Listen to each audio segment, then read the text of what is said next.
Okay, welcome back. This is Liz.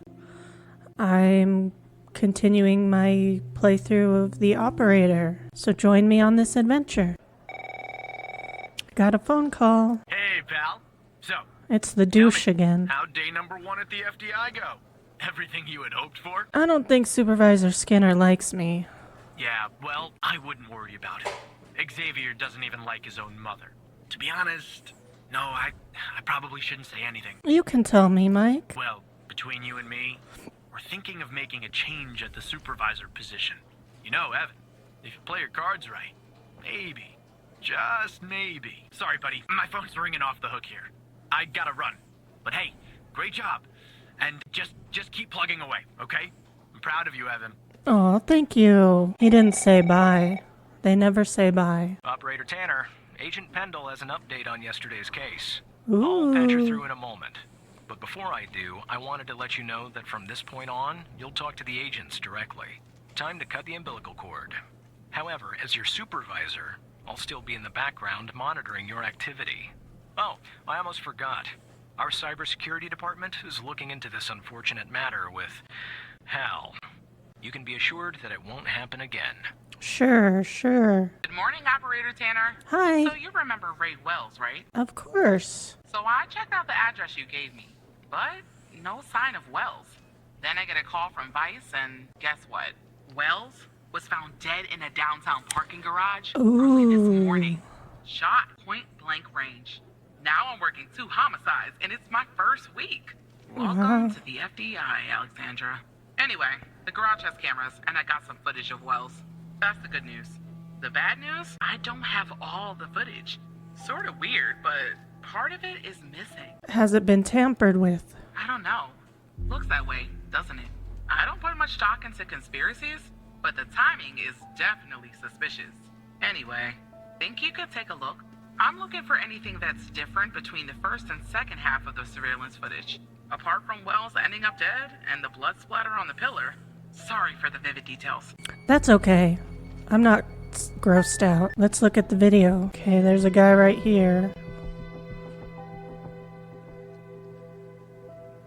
And it cuts out. And then he's dead. Okay, let's scan him. Okay, so that's Ray Wells. We already know that. He's waiting for something. None of these cars are interesting. This light's off in the second part. Let me check again because I didn't notice that. Okay, so 1, 2, 3 lights. Then a flash. There. Now 2 lights. Okay. Look at that. Give me a sec, Operator. I'm gonna check this out. Okay. Well. I just found a bullet lodged in the light's framework.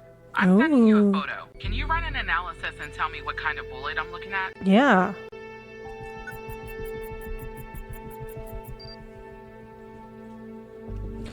Bullet is a 45 ACP.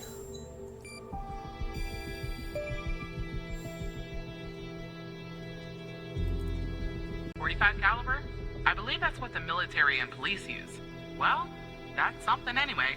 Thanks for your help, Operator. You're Appreciate welcome. it. If only we had all of the footage. Anyway, I should get back to the scene. Keep digging and see if you can find anything else about our perp. Sure thing. Uh-oh. Hal is talking to me. Hello, Hal. He says, look, I have a deal to offer you, one that I think you'll find interesting. What do you mean? You see, we share a common goal. You, me, and the FDI. You just don't know it yet. So here's what I'm going to do. I'll help you with the Wells case, but you have to help me later when I ask for it. Do we have ourselves a deal? I can't do anything illegal. You won't be. I mean, apart from working with me, the world's most wanted hacker. Why would I help a criminal? Because, as I already said, we share a goal. And because, without my help, you and Agent Pendle will never solve this case. Wells's killer will still be on the loose. And sadly, you'll never climb the ranks of the FDI. Sad face. How could you help me? I have access to the surveillance footage from the garage. I mean all of the footage. How did you get it? I don't have time to go into the technical details. No offense. But you probably wouldn't understand anyway. Will you do the deal? Or won't you? I need your answer, and I need it now. They're not giving me a choice. Pendle could use my help. Yes, she could, and you could be her insight, and you could be her knight in shining armor, Evan. So what I'll do is I'll go ahead and put this big, juiciest missing part back in so you can watch it and solve this crime. I'll help you if you help me. What if somebody asks about this? If somebody asks how you got the footage, just say the analysis software restored it. It's supposed to be cutting edge anyway. So do we have ourselves a deal? We have a deal, Hal. Good. Now give me a few seconds to run my script.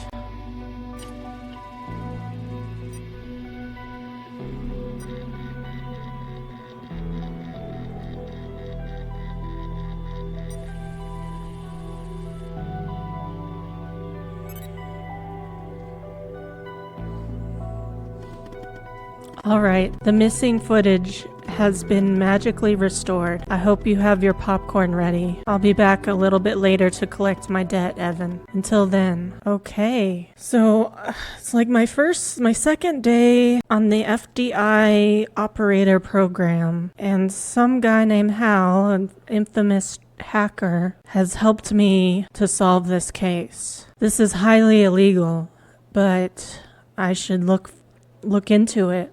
I mean, I have no other choice, do I? Okay, here's Ray Wells. He's waiting in the parking lot. Car comes by, stops, shoots him. Okay, wow.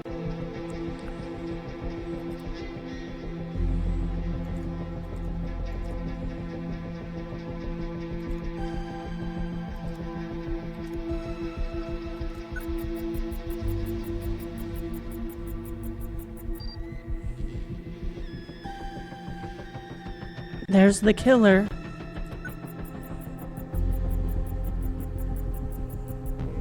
No match. I see that you ran the facial recognition software, and 0 matches turned up, operator. That's unusual. In fact, it shouldn't even be possible. Our FDI databases are exhaustive. Flag this issue for later. But go ahead and share the image with Agent Pendle. I don't trust Skinner. At all. I have an image of Wells' killer. Wait, I don't understand. How did you get this? Our software recovered the missing part. Well, this is huge. Thanks, Tanner. I'll canvass the area immediately. Maybe someone has seen our Prince Charming. I'll talk to you later. And thanks again. You're welcome. Just doing my job. Okay, missing person. Not in the list. Okay, Hal's talking to me. Now, about that debt, Evan. Go ahead, Hal. I'm listening. Good. Now I'm going to connect you to another FDI agent. Her name is Catherine Andrews. Just listen to what she has to say. Open your terminal and type the following command. There's my terminal. 7.222.19.98. No secure.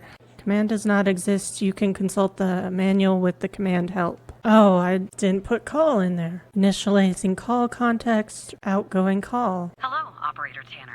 Hal told me that you'd be calling. What's this all about? Okay, I'll try to keep this short. About a month ago, I started working on a missing persons case. A woman reported that her husband had been gone for over 48 hours. Almost right away, the case felt different. Red tape all over the place. An unusual lack of cooperation from my superiors and colleagues. Unanswered calls. Suddenly, the FDI felt like the most incompetent department in the country. After an almost endless game of phone tag, I finally managed to get an appointment with a superior. The plan was to sit down and talk about the case first thing Monday morning. That Sunday night, I'm awoken by a phone call. The woman's apartment has burned to the ground. And the woman, what's left of her anyway, has been found dead in the ashes. Oh no. Timing sounds a little strange. Well, it gets worse. So I started looking into the fire, of course. I couldn't help myself. Plus, I felt like I owed it to Mia. That was the woman's name, Mia Cole. Anyway, it wasn't long before my superiors found out and pressured me to stop. They told me the fire had been ruled accidental, the result of faulty wiring in our oven. They told me I was wasting my time and precious FDI resources by looking into it, and said if I continued, I'd end up pushing papers in a basement somewhere.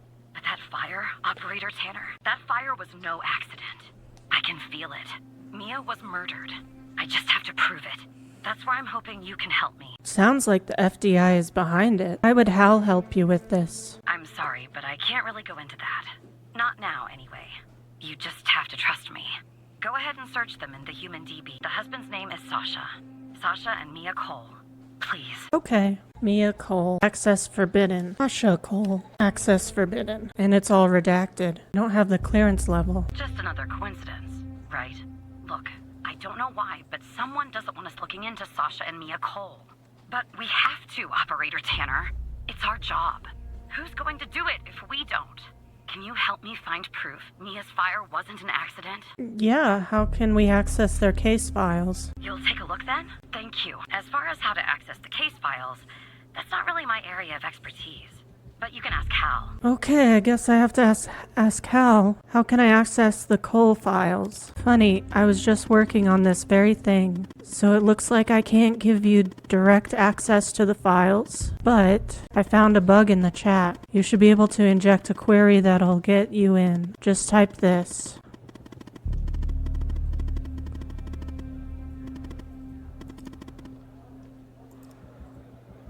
Okay.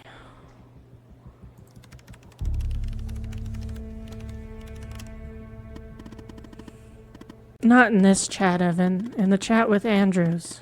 No offense, but how did you get this job? You said in the chat.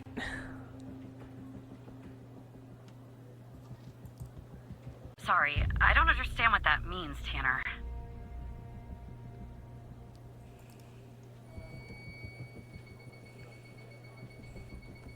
Despite being, well, a thorn in the side, you have to admit Hal gets results. Let's look at the summary report. Redacted, status closed, conclusion death caused by accidental fire stemming from malfunctioning wiring in victim's oven. Notes, redacted. The fire started on 2/25/92 around 2 a.m.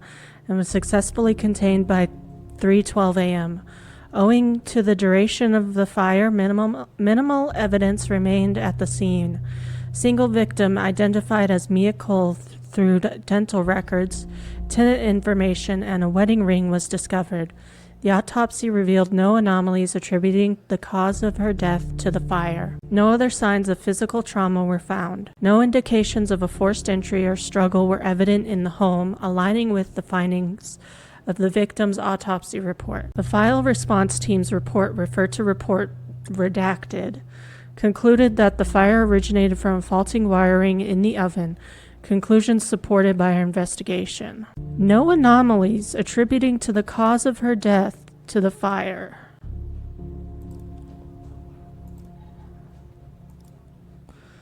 Inscription, Sasha and Mia, is engraved on the inside.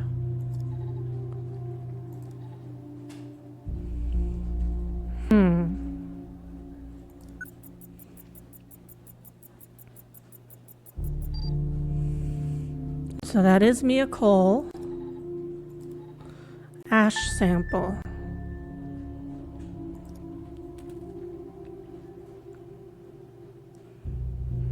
Non-organic ash. This says you have opened a chemical sample. We have automatically given you access to the CSLCA data report application.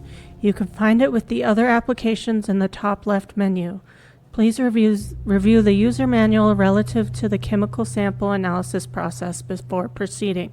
Okay, I won't read all this. Maybe I have to read this. Open the sample in the dedicated ChemScan LCA software and put appropriate settings for your sample using formulas found thereafter. Okay, 6.0. Put delta at 100 because it is non-organic. Let's look at the threshold now. For solid samples, half the delta V. Okay, so that's 50. Sample matrix size. The default value of the matrix size is 5. If you are using an older version of the ChemScan LCA, you must set the matrix size to 4. So 6 is right. So delta V is sample weight in grams times 100. That's 4.2 grams times 100 is 420. Threshold is half of delta V, which is 210. Sample size has got to be 5. Default value of the matrix size is 5. Alrighty. Let's look at the results.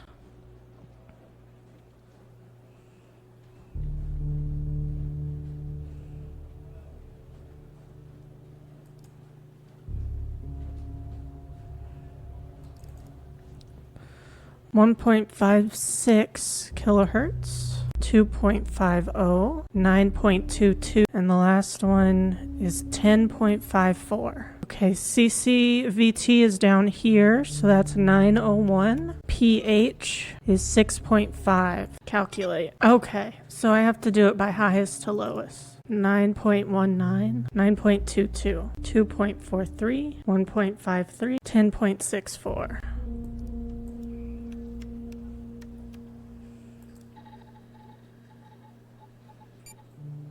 Okay, so sample composition is cellulose, which is wood. Composition 2 is gasoline. Composition 3 is other non-identifiable residues, less than 5% each. Gasoline was the answer. There was traces of gasoline in the fire. I knew it. Faulty wiring might... You know what? This was no accident. Someone started this fire and killed Mia. But why? What are you going to do now? Maybe I'll end up at a desk in a dark basement somewhere, but I'm going to keep digging into this. It matters to me. How so? I grew to know her. Mia, I mean. With our line of work, you try not to get emotionally involved.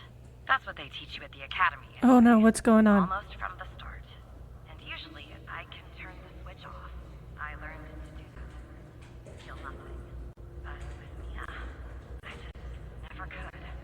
She wanted to be a singer, she told me. That was her dream. And I'm not exactly... I don't know what's going on. have a good voice. Really. She was just a decent person.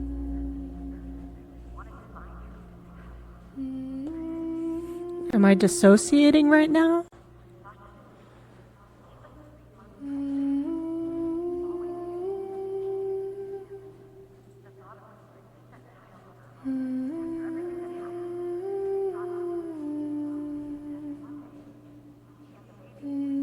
She was pregnant, Mia Cole. Operator Tanner.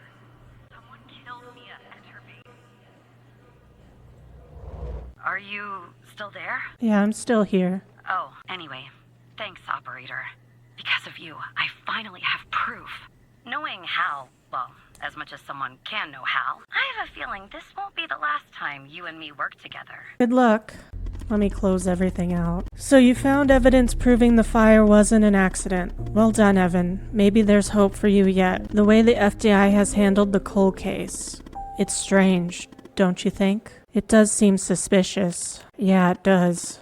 I just don't know what they're hiding, or why. Look, I know you probably still don't trust me. I'm on the FBI's most wanted list. I hacked into your computer. I get it. But tell me something. Why would I bother going to the trouble of working with a low-level FDI employee? Sorry, sad face.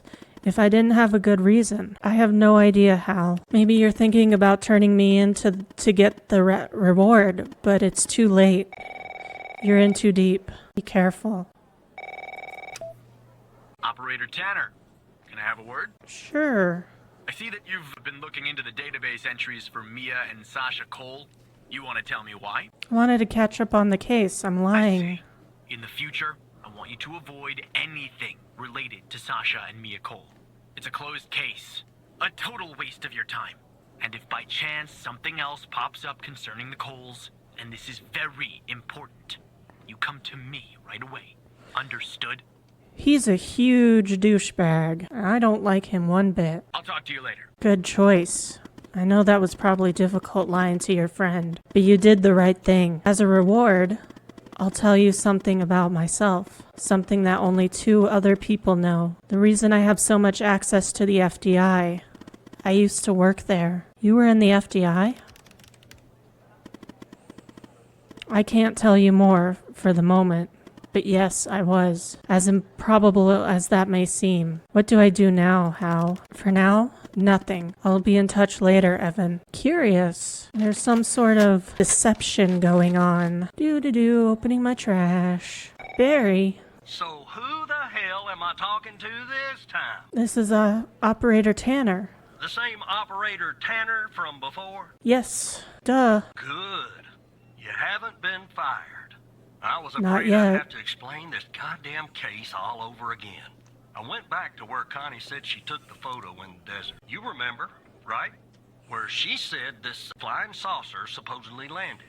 I didn't Yes. find a flying saucer or any aliens breathing their last wheezy breaths or anything like that. But I did find something else. Something disturbing? You could say that.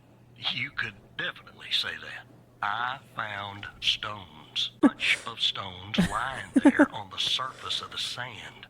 I'm no geologist, but they look funny to me. Like they'd been moved there for a reason, you know? So, I call it in. Because I'm sure as hell not gonna dig myself, Tanner. Not in this suit. A team arrives an hour later, and they start digging. Sure enough, under one of the stones, they find a body. Bad state of decomp. They dig under another stone. And lo and behold, this time they find an entire skeleton. Turns out, we're standing on some sort of desert graveyard. How many corpses are out there? Hard to say, but I counted more than 100 stones. If they're all grave markers, well, I'll let you do the math. They found a body and a skeleton? Yeah, messed up, right? And judging by the size of the skeleton, it belonged to someone young, Tanner. Real young. I won't beat around the bush. The medical examiner has finished a preliminary report on the skeleton, and they found what they believe is a photo of the victim in the sand, buried there by the bones. Never seen that before.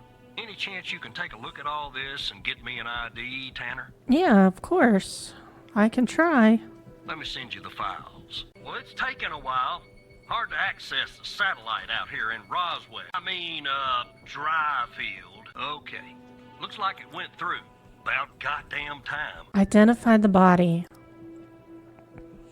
Autopsy report. The skeleton appears to be female, estimated at 9 years of age. Starting the examination now. Initial observations show well-preserved and intact bones. No visible signs of trauma or damage. The subject is missing her left incisor. The rest of the dentition looks good. No decay or disease is present. Moving on. Here's something interesting. One of the metacarpal bones on her left hand, the metacarpal 3, has a slight curvature. You don't see that a lot. So, to summarize, the subject appears to have been a female, approximately 9 years of age, with a missing left incisor tooth and a slight curvature in the metacarpal 3 in her left hand. Based on the level of decomposition, the body appears to have been buried for approximately 6 to 8 months. Further testing and analysis is needed to determine the cause of death.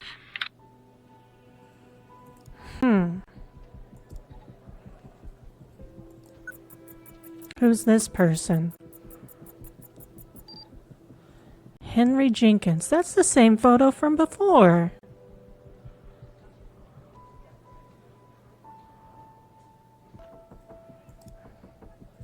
Photo back. What does this say? I can't read it. It says, "Welcome to the facility, Gabby. You are in good hands now. Sincerely, Dr. Jenkins." Yeah, looks like it could be the first name. But I'll need the last name too. I'm thorough like that. Let's just search Gabby. Please enter full name. I don't have clearance to get information on Henry Jenkins. Is he the one that died in my first... Oh my gosh, yeah. He was the one that got shot in the restaurant. Let's look at this. Victim. Nameless. Let's see if there's a Gabby somewhere. Abigail? Gabby Bruce. How did you find this, Tanner? Her name's on the list from another case, like Connie. Just when you think this case can't get any weirder, that's exactly what it does. But I need concrete proof it's her. Got anything else in your bag of tricks?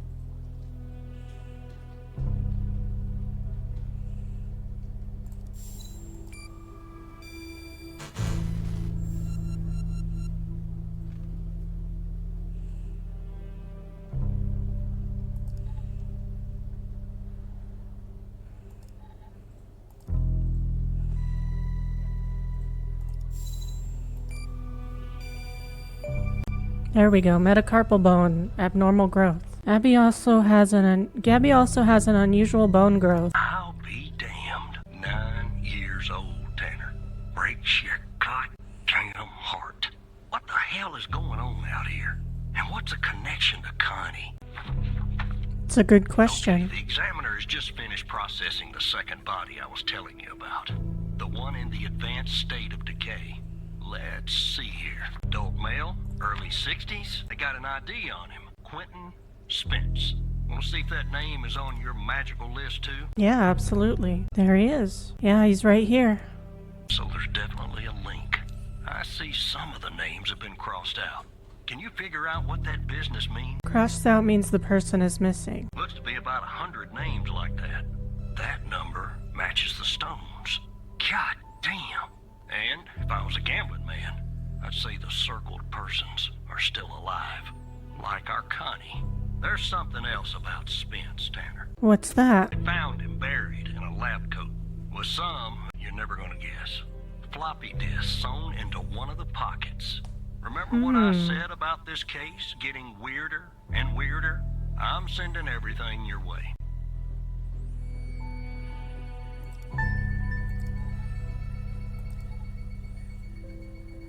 Taking a long time. There you go. Now the second disk, password protected. Open that second floppy disk and give me an address tied to Spence. Something I can look into. I'm getting a little restless with you doing all the work. The operator program. Okay, let's look at the autopsy report real quick. Autopsy report of a male, approximately late 50s, early 60s. Initial observations show no sign of trauma or blunt force injury, similar to the first remains found. The decedent appears to be wearing some kind of lab coat. Starting the external examination now. Excellent dentition. The decedent is wearing some kind of badge. Let me put this to the side. Abdomen seems healthy, with no signs of trauma or injuries. The lab coat seems to contain a hidden pocket. There's something inside. It's sewn shut. I'll open this with my scalpel. There appear to be 2 floppy disks inside the pocket. Strange. In my estimate, the body has been buried for approximately 2 to 3 months, based on the level of decomposition. At this point, the cause of death is uncertain. Further testing and analysis is needed, including toxicology reports, before I can provide a conclusive determination. So let's look at floppy disk number 1, study. Okay, upon my arrival at the biome facility, I was warmly greeted by Dr. Jenkins himself. How fortunate I am to work with such a passionate and talented scientist, even if a subsidiary role. I won't read all this to you.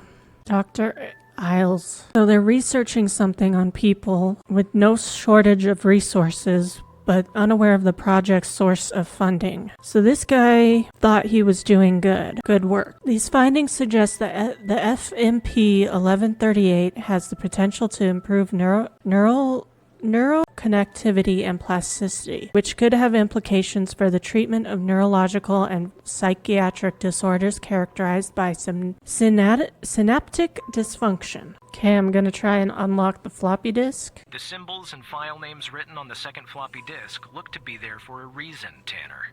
I suggest checking those 2 files for clues about the password, focusing on the symbols. Maybe keep those 2 files open and see if you can do something with them. Oh, shut up, Skinner. I hate you. So I'll use Indian. Not that. Okay, I'm gonna try this. 66.72. The key and lock icons, operator. They must be important. I suggest you combine them to reproduce the schematics on the second floppy disk. My hunch is that the content is not very important. You Just do this mark the job icons in then. the 2 files mentioned, FMP 1138 and Res 2. Okay, 105 Indian. Sounds like a radio station. 105 Indian. Okay, so this says my confession. I got information. If you're reading this, it means I am no longer living and that I have been buried in the dry field desert like the other subjects. I implore you, whoever you are, to share my story with anyone who can make things right. My name is Quentin Spence. I was head of operations at the biome facility. I'm writing this letter because I am about to resign from a job that one cannot simply resign from. As per protocol, I will most likely be sent to the desert burial site with all my belongings. I deserve this punishment. I'm sick, so sick of everything that we have done supposedly in the name of science. If you have found me, then I'm assuming you have found the others too. Every person buried here in the sand is a Project Eve test subject. Eve was led by Dr. Henry Jenkins. I'm not trying to shift the blame onto him. I bear my share of responsibility in this matter. While our intentions were noble, at least in the beginning, I now see that we went too far, and I am ready and willing to face whatever punishment awaits me in the next world. You have found this document, but perhaps the contents of my lab coat pocket remain undiscovered. Perhaps they could not crack the password necessary to open the floppy disk. Maybe they assumed the floppy disk contained only my research papers. Regardless, what truly matters now is you. You have the power to stop this. An address for Biome Facility. Please do not be cowardly as I was. Quentin. Spence worked at the Biome Facility. It's here. I'll let it go to your operator head, but that was actually somewhat impressive, Tanner. Thank you. The address you sent, it's not far from here.